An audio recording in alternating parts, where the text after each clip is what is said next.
woman shrugs, dropping the piece of bird onto a plate and sitting next to Berwyn alongside the clay cup. "Nice to be fed," she says. "Women feed men, in honor of your lips to touch my fingers." Sighing, she stands again, stretching a bit and by leaning back to the side. "You prince, yes? Ransom." She taps a pouch coin next to her belt.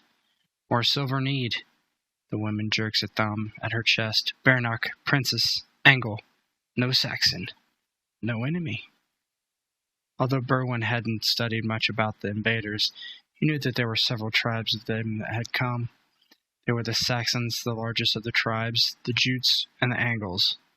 Berwyn wasn't sure, but he was not aware of any Angles this far north. It could mean something was happening between the tribes who, as far as he knew, were more or less allied in their conquest of the Isle. Learning that the woman, Bernak, is an Angle and not a Saxon catches Berwyn off guard for a moment. The Angles were not enemies of his clan, and yet they were invaders like the Saxons. From what he knew of them, they were allied with the Saxons and came from the same area of European mainland. He looked at her closely. She was beautiful, there was no denying that. She had also taken him hostage against his will and planned to ransom him to his clan. That did not lend him to trust her. He did grab the cup of water and downed it in a single gulp, parched lips and throat instantly being relieved by the liquid. Then he grabbed the meat from the plate. He intended to eat slowly and deliberately, but as soon as he tasted the food, he began to devour the remainder ravenously. This embarrassed him, since he thought she might take it as a sign of weakness. "Thank you," he said, once he had finished the meal. "I don't know your people's custom, but generally one does not take captives of those who are not one's enemies. If not my enemy, then perhaps you will let me go. I'm afraid if it is gold you hope to get for my ransom, you will be disappointed. They may call me a prince, but not all kings are wealthy, especially when their land has been taken from them by force. What makes you think my father has any more wealth than yours, princess?" Bernak's eyes narrow as she hears from Berwyn, says and translates it slowly. She pours another cup of water for the prince while she thinks of a response. It is clear she's struggling with his language. "Ransom," she repeats, tapping her pouch again. "I do not know right word, maybe." She sits down next to the prince and rubs her chin. She suddenly nods to herself and reaches to her pouch and pulls it from her belt. Bernak then places it into Bernak's hand. "Ransom," she says again, then pokes Berwyn in the chest, and then pokes herself in the chest. "Ransom." The young man looks puzzled by Bernak's words and more by her actions. Ransom?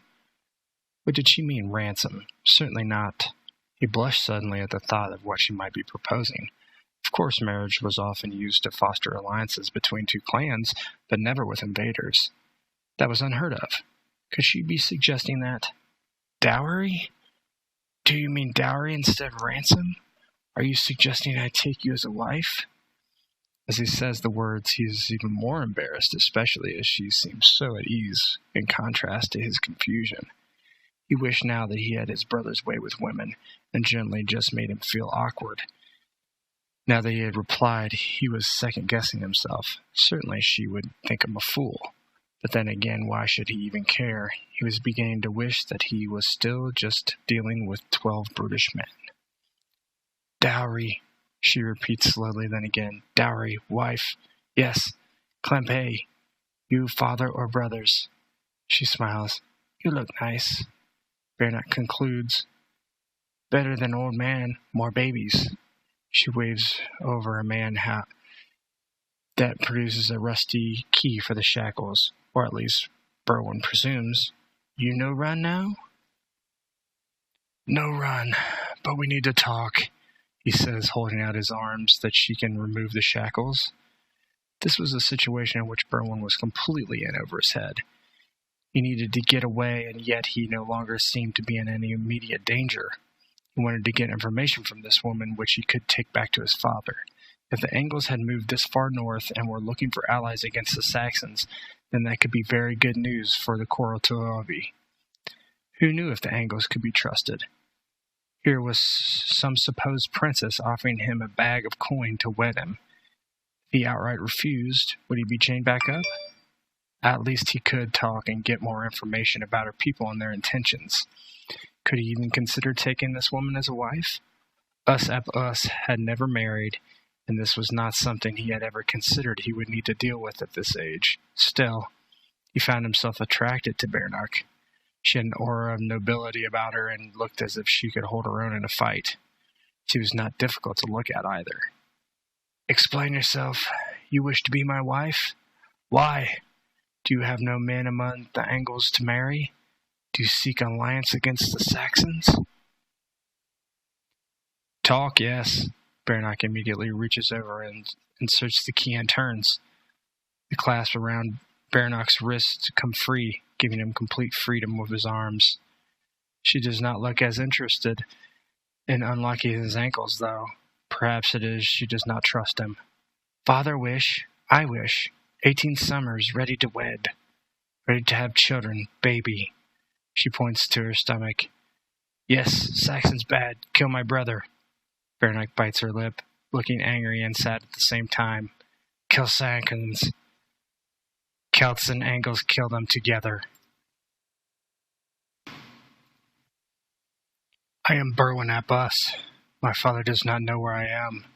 If I do not return soon, he will think the Saxons have taken me. You look like a Saxon to us. My father might attack you if he thinks you've harmed me. This would not help in forming an alliance." He gives her time to translate, hoping she understands. "Take this back," he says, handing her the pouch of coins. "First we must speak to my father. Would your father be willing to meet on a neutral ground?"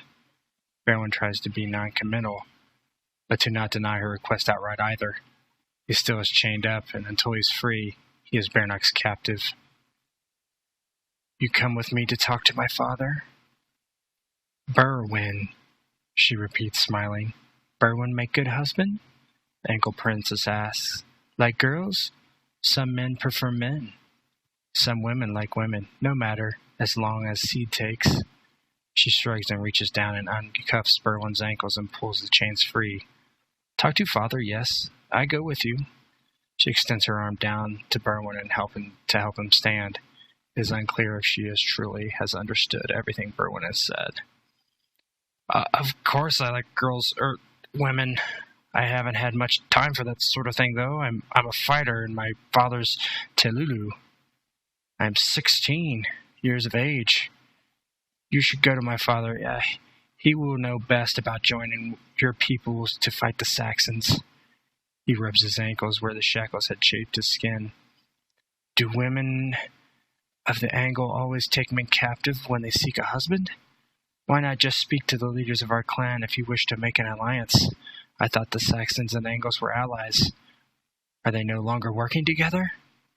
He is anxious to leave now, and he is freed from his bonds.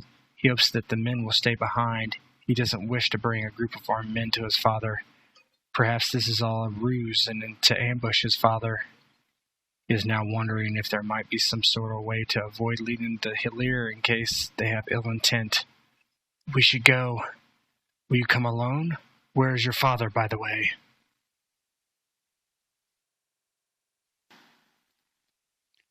The woman shrugs.